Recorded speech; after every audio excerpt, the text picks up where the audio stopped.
Voilà, Mortale qui a déjà rejoint le tableau pour vous présenter la revue des titres de ce matin que nous démarrons comme tous les matins avec le quotidien L'Observateur. Avec l'Observateur, Astou qui titre à sa une Mars fatidique, c'est pour parler du leader du PASTEF qui sera au tribunal ce matin en même temps que la patronne de Sweet Beauté.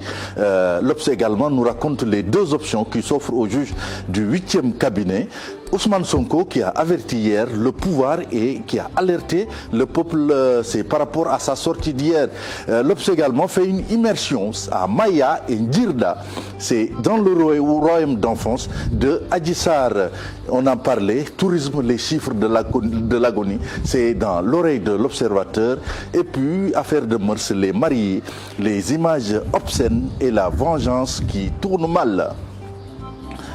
Enquête qui nous annonce que Sonko fera face aujourd'hui à ses démons. C'est cette audition annoncée devant le juge. Et puis, bilan de la cohabitation avec le Covid-19, 12 mois de larmes et de défis relevés. Enquête qui parle également de ces 5 pêcheurs perdus de vue depuis le 21 janvier.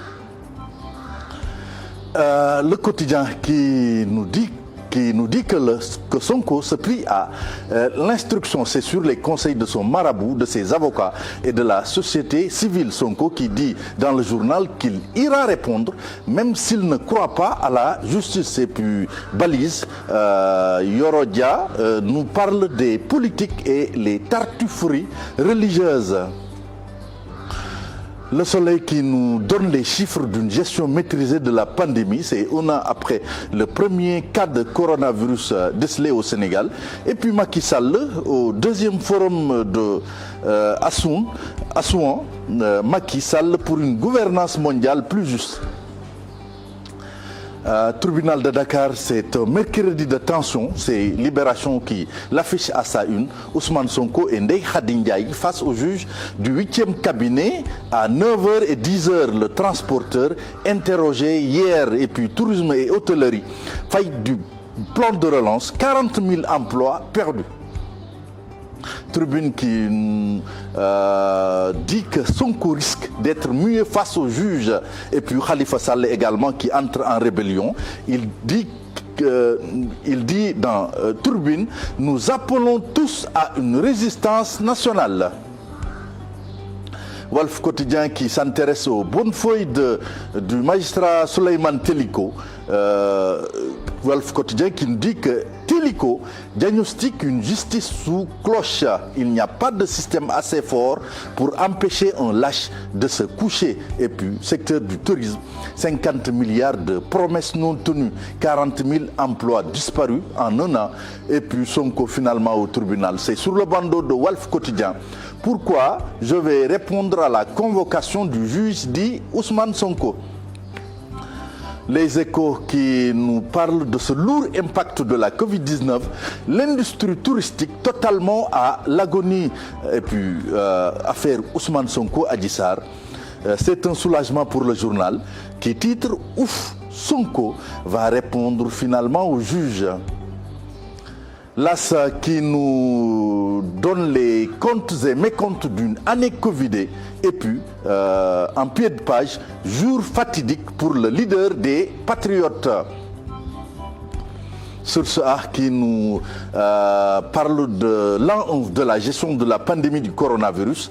C'est un satisfait à gogo. Et puis Sonko, mordant et doux, c'est disons par rapport à son appel à la résistance, les charges contre la magistrature, les craintes nourries par rapport à l'instruction du dossier d'insurrection. Sonko, mordant et doux, titre le journal. Le Témoin qui donne les raisons d'une volte-face du leader de PASTEF. Et puis, un an après le Covid-19, continue sa chevauchée macabre. Sud Quotidien qui nous parle de l'affaire Sweet Beauté. Ousmane Sonko face au juge, titre le journal. Et puis, présidence de la CAF, le comité d'urgence de la Fédération sénégalaise de football valide le protocole de Rabat. Record pour terminer avec les journaux sportifs, record pour démarrer. Record qui titre comment l'État a coulé Maître Senghor. C'est par rapport un peu à cette présidence de la CAF et le protocole de Rabat. Et puis City, un 21e succès avant le derby, le Messin Pape Sarr, annoncé pour les matchs contre le Congo et Eswatini. Stade également qui revient sur cette présence de la CAF, la candidature à maintenir Maître Augustin Senghor. C'est le moment où jamais d'oser, lui indique le journal. Et puis Kouyaté qui défie Manchester United. Duel Diallo-Crépin. Diallo-Crépin, il s'agit de Habib Diallo et de Crépin Diatta qui jouent à Monaco. Sunulam pour terminer qui se pose cette question, me va-t-il mettre Lac 2 et Balla à ses pieds? En tout cas, Balla Gaye 2 a été vacciné 2 fois par Eumeu Sène. Lac 2 prend son Lewel. C'est comme ça que l'écrit le journal. C'est tout, Astou, pour cette revue des titres. Merci beaucoup, Mortal. Revue des titres démarrée avec le quotidien L'Observateur. Et pour finir, nous avions le quotidien Sunulam et nous enchaînons avec le proverbe africain du jour. Si je ne peux être un grand boubou, je ne saurais non plus être une poche. C'est un proverbe malien. Je l'ai piqué aux Maliens. Ouais. Si je ne peux être un grand boubou, les Maliens aiment bien les grands boubous. C'est symbole pour eux de noblesse, voilà, de dignité, ainsi de suite. Donc, si je ne peux être un grand boubou, je ne saurais non plus être une poche. J'ai mis la puce à l'oreille de Modfal, quand on parle de grand boubou, de dignité, de noblesse, de voilà. Mais attends, mais j'avais déjà pensé que vous avez parlé de l'estime de soi. En fait, ça me poussait à nous estimer le fait de ne pas pouvoir être un grand boubou ne veut pas dire qu'on peut quand même se rabasser jusqu'à devenir une petite poche. C'est ça, c'est l'estime de soi. Ouais. Bon, dans l'explication... je me retrouve pas dans l'explication de Modfal. Non, le proverbe prône l'estime de soi, c'est-à-dire avoir des aspirations quand même profondes, être très très ambitieux, quand même pour avoir le grand boubou au lieu de se contenter d'une poche. Mais quand je te donne déjà un indice pour te parler de dignité, quand on parle de grand boubou, c'est voilà, c'est parce que dans l'explication de ce proverbe, on veut nous dire que on peut accepter toutes les limites, mais les gens, beaucoup de gens n'acceptent pas qu'on les humilie. C'est un peu parce que la poche, c'est voilà, personne ne peut être une poche. On préfère se mettre dans un grand boubou que d'être dans une poche. Donc voilà, on peut accepter... Autrement dit, Mortal, ça revient un peu à parler du seuil de tolérance. Du seuil de tolérance à ne pas franchir. Le seuil de tolérance à ne pas franchir pour humilier quelqu'un. On peut se mettre à rabaisser quelqu'un, même s'il a des limites, mais il y a un seuil à ne pas franchir. Et puis si on le franchit, c'est voilà, c'est la révolte, parfois. C'est ça, ne pas toucher à son orgueil. Ne pas toucher, en fait... C'est pas loin de l'estime de soi, parce qu'il faut voilà, déjà croire en soi pour peut-être se donner... Autrement dit, d'une la may lépp nga jël lépp ci nit. Autrement dit. C'est-à-dire bul nangu yenn yi. Doomu aadama warul nangu yenn yi, quoi. C'est ça. Bul dara nga garder sa dignité ba bañ a wàcc ci yenn niveau yu bàyyi. D'accord. Góor bu nekk day bañ ñu koy toroxal, quoi. C'est l'estime de soi. C'est l'estime de soi. L'estime de soi après de multiples explications, Modfal, dans les carcans de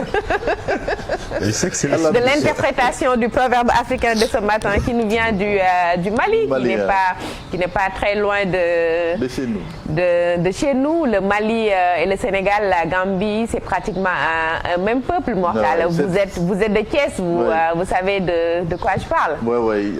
Les Maliens, disons, Thiès, c'est la deuxième, c'est une région du Mali. Pratiquement. Quand vous prenez le train Dakar-Bamako, vous arrivez à Thiès. Bon, les gens ne prennent pas le train après pour venir à Dakar. Ils restent à Thiès, ils s'installent à Thiès.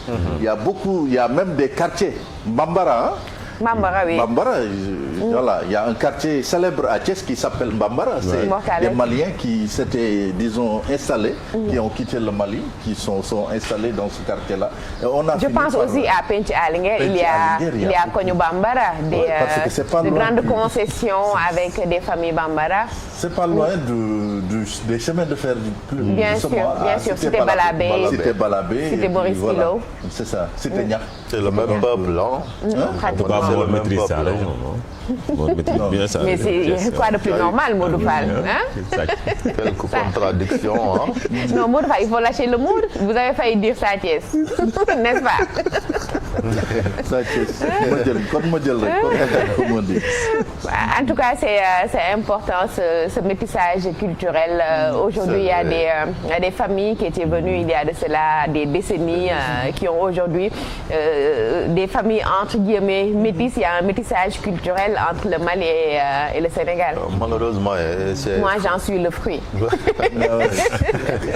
Ces frontières-là n'auraient jamais dû exister quand même. Bien sûr. Mais malheureusement, ce sont les blancs, comme on dit, qui nous ont un peu divisés. Il y a eu malheureusement aussi cette intention d'unifier ces deux peuples à travers la fédération du Mali. Oui. Mais comme on dit, l'éclatement. Oui. C'est ça. C'est vraiment triste. Merci beaucoup. En tout cas, à retenir que le Mali, le Sénégal, la Gambie, franchement, c'est un seul peuple. Nos proches voisins, c'est pratiquement des familles. Merci beaucoup, Mortala. C'était tout pour la revue des titres de ce matin. Un petit rappel peut-être pour le proverbe africain du jour avec Grand Maodo. C'est possible de retrouver le proverbe ou bien c'est déjà de l'autre côté? Voilà. Si je ne peux être un grand boubou, je ne saurais non plus être une poche. Aïcha, madame Dal, autrement dit, merci beaucoup. Merci Mortala. Merci beaucoup. C'était tout pour la revue des titres de ce matin. Votre matinale se poursuit tout à l'heure. Nous restons à Thiès avec Cheikh Anta Diop qui va nous plonger au cœur d'un village de reclassement des personnes, des lépreux blanchis. Nous y reviendrons avec Miroir Régional. Maïmouna Ndiaye aussi sera là. Et avec elle, nous serons au cœur du quotidien des enfants victimes de stigmatisation, victimes de harcèlement à l'école, et aussi elle va nous parler de l'impact de cette situation chez les adolescentes. Sera pour tout à l'heure. Aussi dans la rubrique éducation, nous serons avec Moussa Omar Gueye pour parler de éducation, Covid, impact, mais aussi de vaccination du côté de Tamba. Tout de suite, Miroir Régional, le temps de permettre à Maïmouna de s'installer.